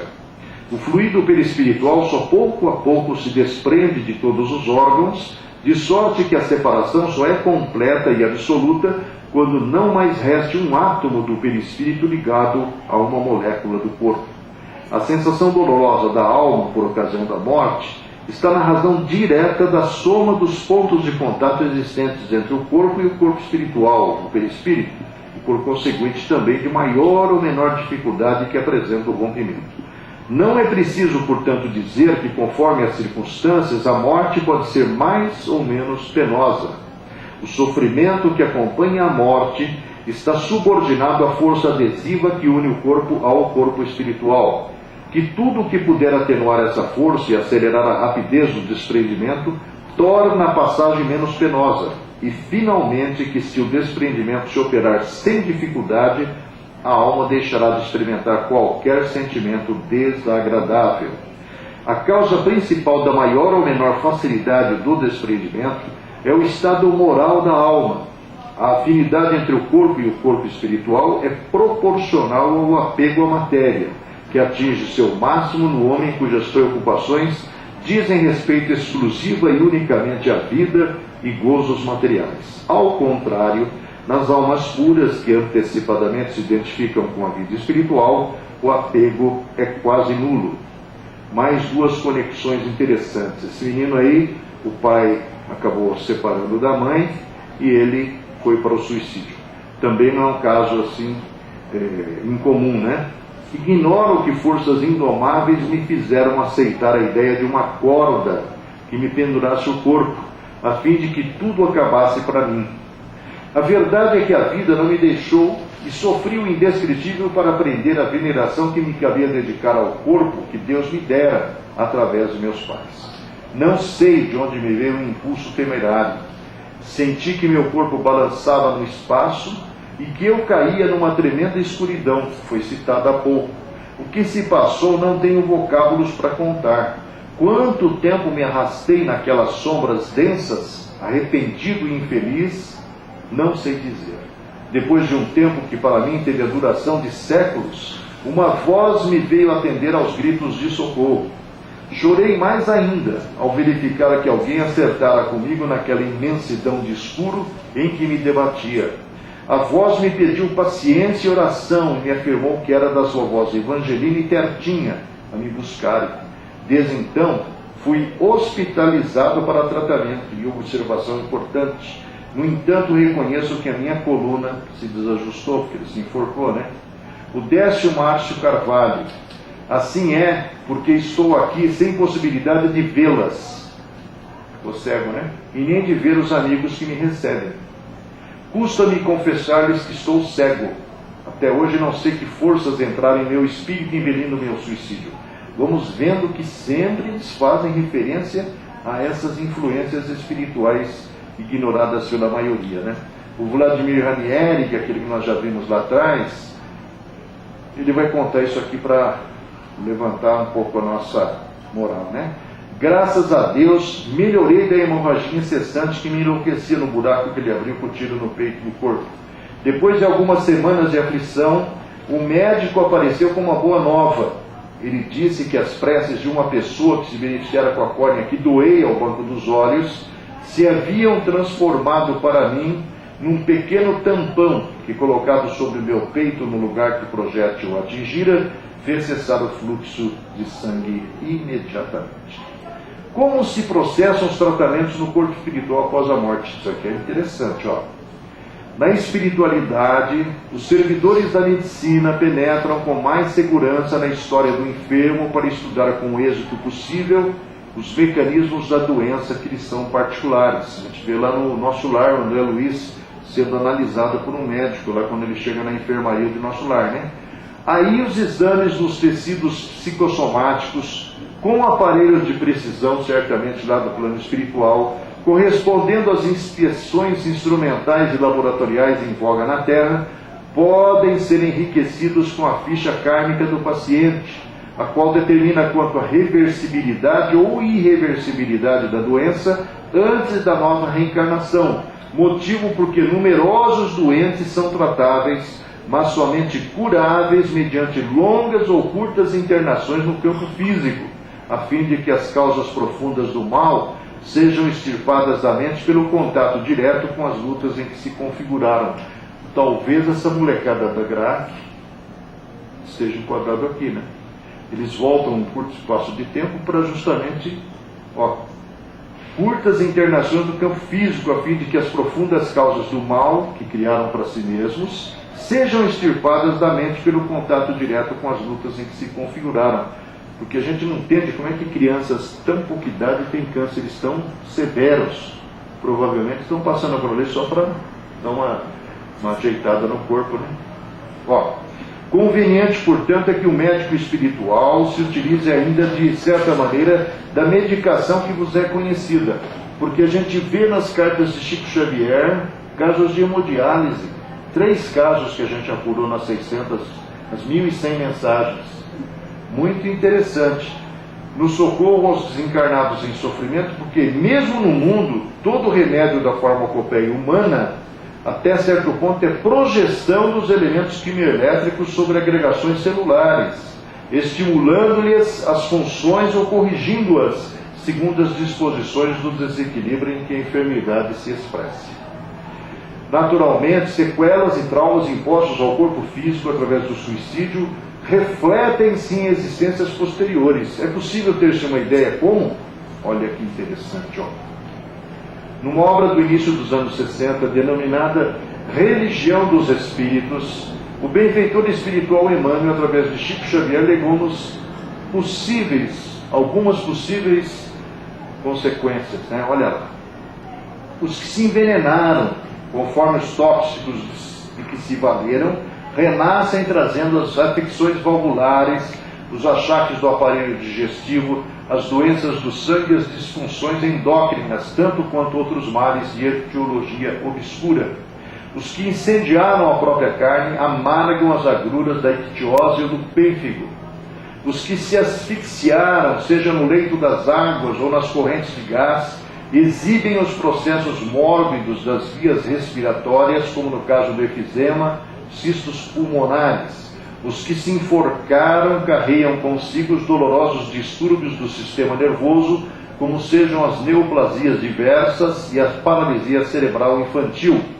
Os que estilhaçaram o crânio ou deitaram a própria cabeça sobre rodas destruidoras experimentam desarmonias da mesma espécie, notadamente as que se relacionam com o cretinismo. Os que se atiraram de grande altura reaparecem portando os padecimentos da distrofia muscular progressiva ou da osteite difusa, e mais à frente o Chico Xavier vai dizer que nanismo, invariavelmente, é o que jogou-se das alturas e caiu em pé, comprimindo drasticamente seu corpo espiritual. Segundo o tipo de suicídio, direto ou indireto, surgem as distonias orgânicas derivadas, que correspondem a diversas calamidades congênitas, inclusive a mutilação e o câncer, a surdez, mudez, a cegueira e a loucura, a representarem terapêutica providencial na cura da alma. Claro que tudo isso daí é hipótese, né? Para nós, mas para espírito como Emmanuel é certeza. Um espírito obsessor pode realmente levar o obsediado ao suicídio? Olha aí, disse aí o nosso Kardec. Certamente, pois a obsessão de si mesma já é um gênero de provação, podendo revestir todas as formas. Mas isso não quer dizer isenção de culpa, né? Quer dizer, você vai na onda, mas você não deixa de ter 50% de responsabilidade. O homem dispõe sempre do seu livre-arbítrio e, consequentemente, está em si o poder de resistir às sugestões a que o submetem. Assim é que, sucumbindo, o faz sempre por assentimento da sua vontade. Nós vimos todos aqueles casos aí, todos eles eram evitáveis perfeitamente, né? Quanto ao mais, o Espírito tem razão, dizendo que a ação instigada por outrem é menos culposa e repreensível do que quando voluntariamente cometida.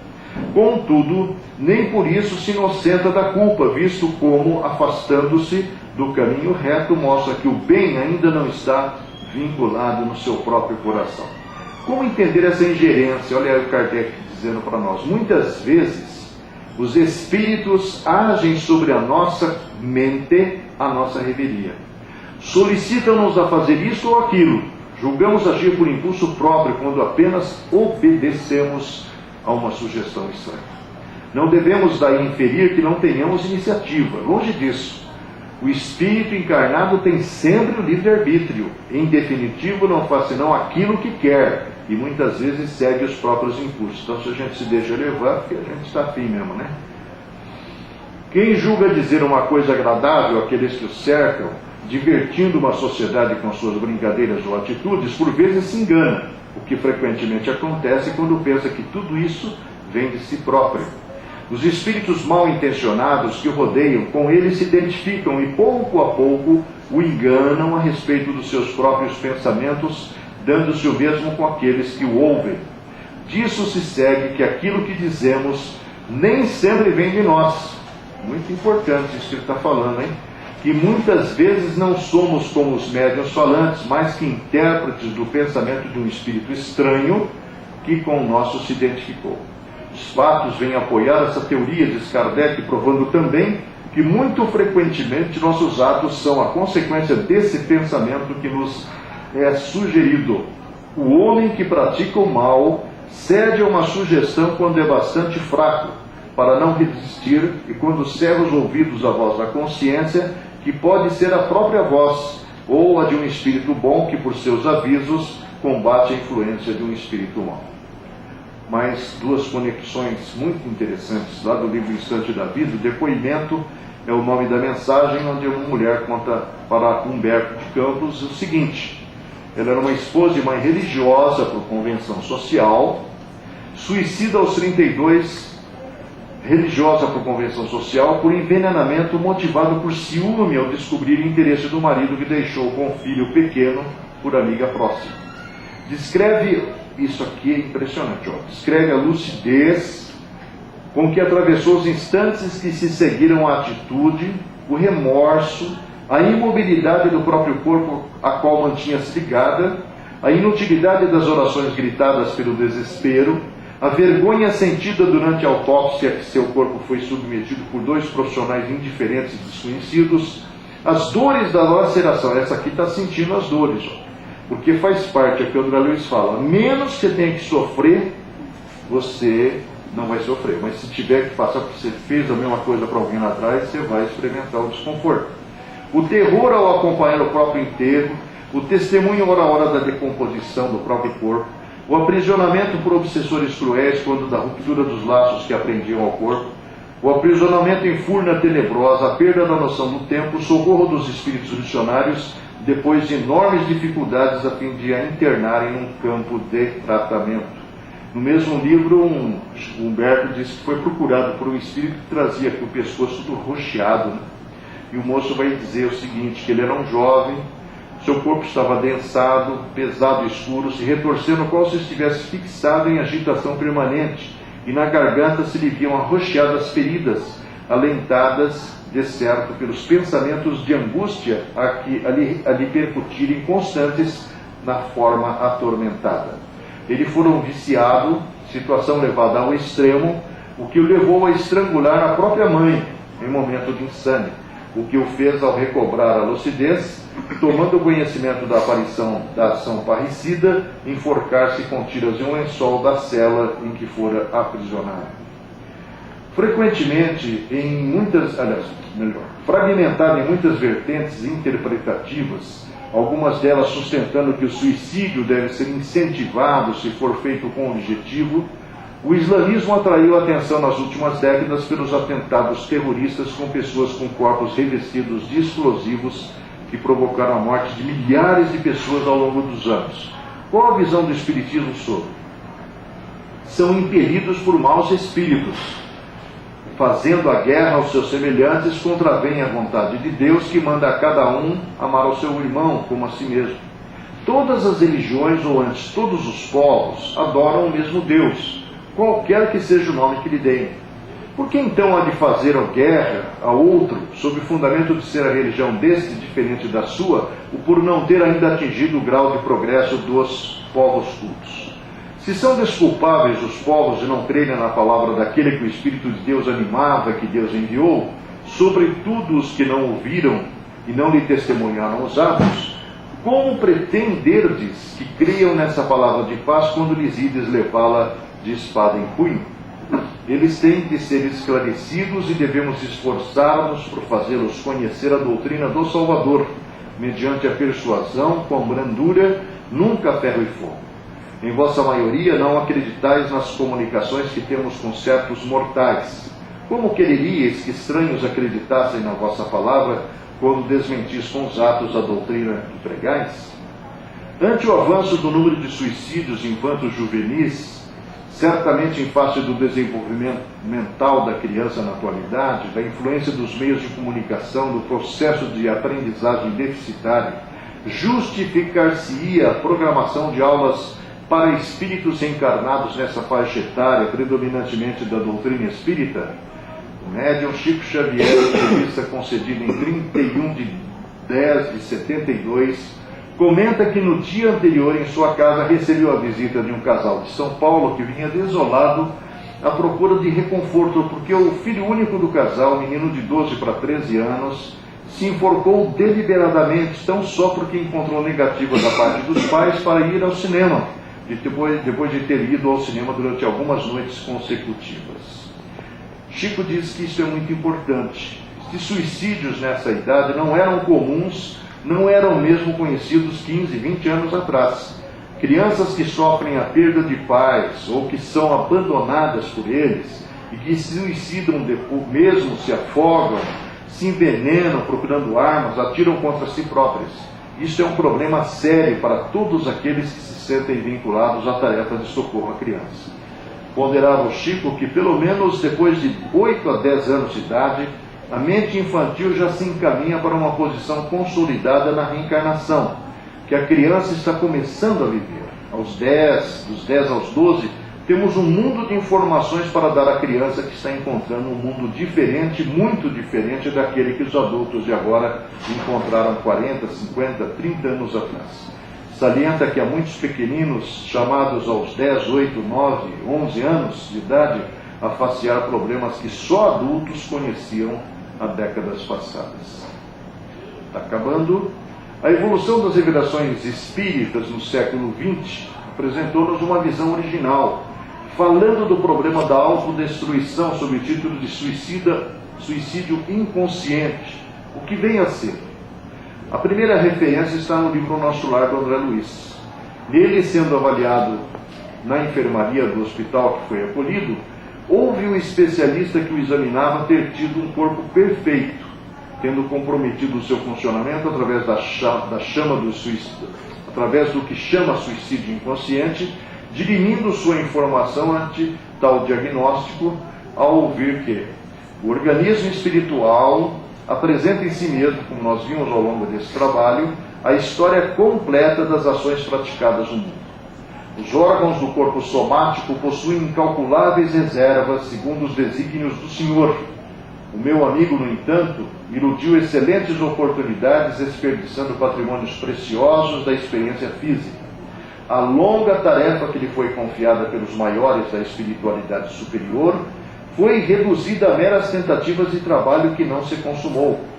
Todo o aparelho gástrico foi destruído à custa de excessos de alimentação e bebidas alcoólicas, aparentemente sem importância. Devolou-lhe a sífilis energias essenciais. Como vê, o suicídio é incontestável. E nós encontramos também no livro Obreiros da Vida Eterna a seguinte relação, quando André Luiz pergunta se todos os que desencarnam são acompanhados por equipes especializadas. A resposta é: temos precedentes. De maneira geral, ocorrem semelhantes casos com os trabalhadores aflitos por conseguir de qualquer modo a desencarnação, alegando necessidades de repouso. Muitas vezes, no fundo, são criaturas boas, mas menos lógicas e pouco inteligentes. Na semana finda, por exemplo, observamos um caso dessa natureza. Respeitável senhora, jovem ainda, pelas disposições sadias que demonstrou no campo da benemerência social, foi ligada à dedicada corrente de serviço organizada por amigos nossos. Verificando-se, contudo, pequenas rusgas entre ela e o marido, e tendo conhecimento da imortalidade da vida, além do sepulcro, desejou a pobre criatura ardentemente morrer. Tolas leviandades do marido bastaram para que maldissesse o mundo e a humanidade. Não soube quebrar a concha do personalismo inferior e colocar-se a caminho da vida maior. Pela cólera, pela intemperança mental, criou a ideia fixa de libertar-se do corpo de qualquer maneira, embora sem utilizar o suicídio direto. Conhecia os amigos espirituais a que se havia unido, mas longe de assimilar-lhes ajuizadamente os conselhos, repelia-lhes as advertências fraternas para aceitar tão somente as palavras de consolação que lhe eram agradáveis, que é aquilo que a gente faz, né? Escolher só o que interessa nas mensagens que ouvimos ou lemos, né? O resto é para os outros. Dentre as admoestações salutares que lhes endereçavam. E tanto pediu a morte, insistindo por ela, entre a mágoa e irritação emocional arrastando, persistentes, que veio a desencarnar em manifestação de que tirícia complicada com um simples surto gripal. Tratava-se de verdadeiro suicídio inconsciente, mas a senhora, no fundo, era extraordinariamente caridosa e ingênua. Não se recebeu qualquer autorização para conceder descanso, e muito menos auxílio especial. Os benfeitores da nossa esfera, apesar da eficiente intercessão em benefício do infeliz, somente puderam afastá-lo das vísceras cadavéricas há 2 dias, em condições impressionantes e tristes. Não havendo qualquer determinação de assistência particularizada por parte das autoridades superiores, e porque não seria aconselhável entregá-lo ao sabor da própria sorte, em face das virtudes potenciais de que era portadora, o diretor da comissão de serviço a que se filiara a imprevidente amiga recolheu-a por espírito de compaixão em plena luta, e ela se foi de roldão a trabalhar por aí ativamente em condições muito sérias e complicadas. Há quem afirme haver suicídio de animais. Pode ser considerado verdade? Nós vimos na apresentação do mês passado que os animais são os nossos ancestrais, não é?